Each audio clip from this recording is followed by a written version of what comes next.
What is up, dudes and lady dudes?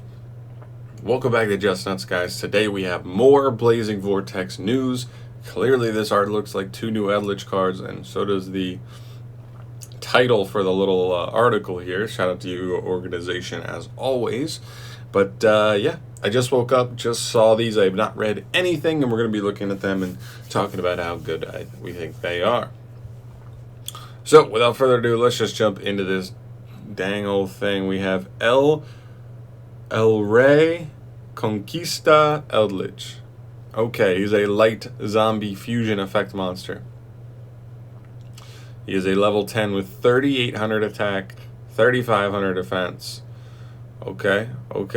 And his fusion materials are 1 Eldlich monster plus 1 level 5 or higher zombie monster. Okay, I like that. It's kind of generic a little bit. You can only use this card name third effect once per turn. Wait a minute. Hold on. Real quick. Do you think an Eldlich monster counts? Do you think the trap monsters count as an Eldlich monster while on the field? No. They don't have Eldlich in their name anyway. They say Eldlixer. Never mind. So I believe this has to be Golden Lord at this point, but I guess you could use him himself to go into another copy. Anyway, sorry. You can only use this card's third effect once per turn. First effect, this card's name becomes Eldlich, the Golden Lord, while in the monster zone. You kind of figured there would have to be something like this because you don't want to fuse away your Eldlich Golden Lord just to turn off all your spells and traps that like actually do stuff when he's on the field. So you figured that was going to be there. Second effect, cannot be destroyed by battle or card effect. Wow, just completely indestructible. All right, it can be targeted though, so that's not the worst thing in the world. And the third effect, you contribute 1 zombie monster, then target a face-up monster your opponent controls. Take control of it, but it cannot attack or activate its effects until the end of the turn. Take control of it, but cannot. Alright. Okay. Alright. Okay. I mean, just steal something. You do have to tribute a zombie monster to make this happen, which could potentially mean tribute itself to steal something. It's a fine effect. It kind of helps you just push for damage. I don't know if this card's necessarily going to be worth playing overall, because you're probably going to have to play this card down below just to play this, but we're going to see in a sec if it's really going to be a worthwhile card, how easy this is to get out. That's what it's going to be. It's like how easy is this going to be to get out, as well as like how many resources are you going to have to throw into it to make it, because I think it's fine. Like, it's a 38, 35 monster that's indestructible, still counts as Eldlich to turn on like extra effects from your spells and traps, and it does give you the potential to just steal your opponent's monsters. Now, you only get to keep it to the end of the turn. It can't attack or activate its effects, but there could be some other plays. You could use it as link fodder. You could, use it for some other things, and that still works, right? So, moving on to what I presume to be a fusion card here. We have 7 Realms of the Golden Land. So it is a Golden Land card. You knew it had to be either a Golden Land or an Eldlixer. It's a continuous spell.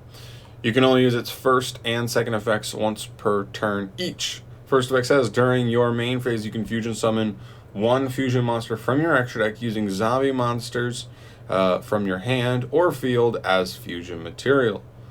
Okay, so it's kind of normal. I mean, is it continuous though? So you can use it turn after turn.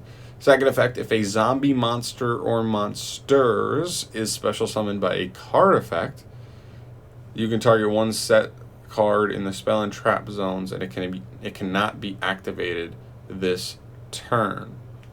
Alright, that's also interesting. So it does help you lock down back row as well.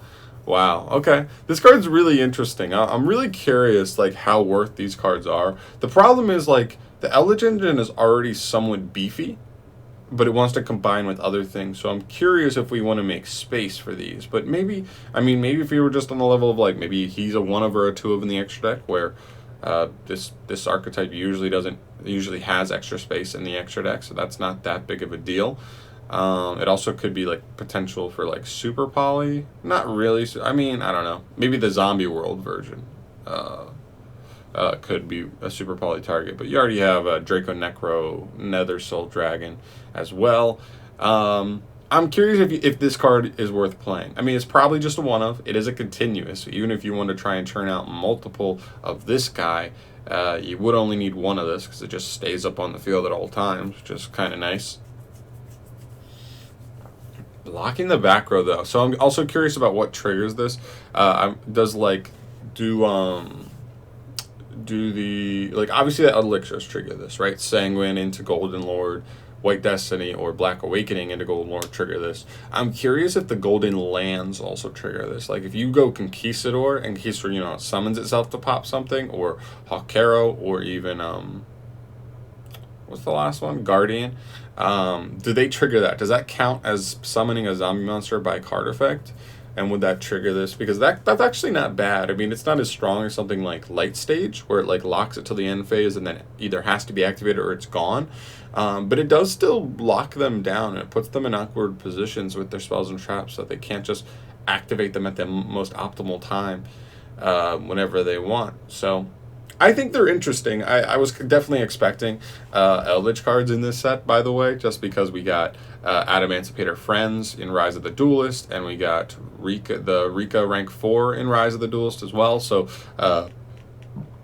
it kind of made sense that Eldlich was due to get some kind of support here, and I think it's fine. I don't think it's amazing. Obviously, the deck doesn't need anything amazing. Like, especially if we get like a ban list in December hitting dinos,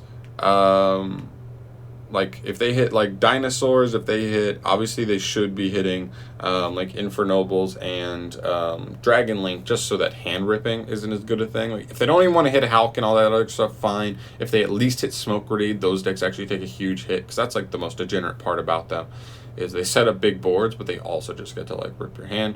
So like imagine if those three decks, and maybe even they hit like Invoked, like a Meltdown to 2 or 1, like just small like consistency hit to Invoked.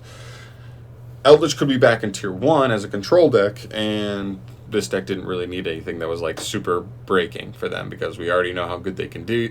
They don't use their normal summon at all. I would have been over the moon. I would have literally exploded if they had just given this deck like an actual normal summon, like a level 4 monster that counts as a Golden Lord, but it does something to like push your Eldlich engine. Like that would have been insane. There.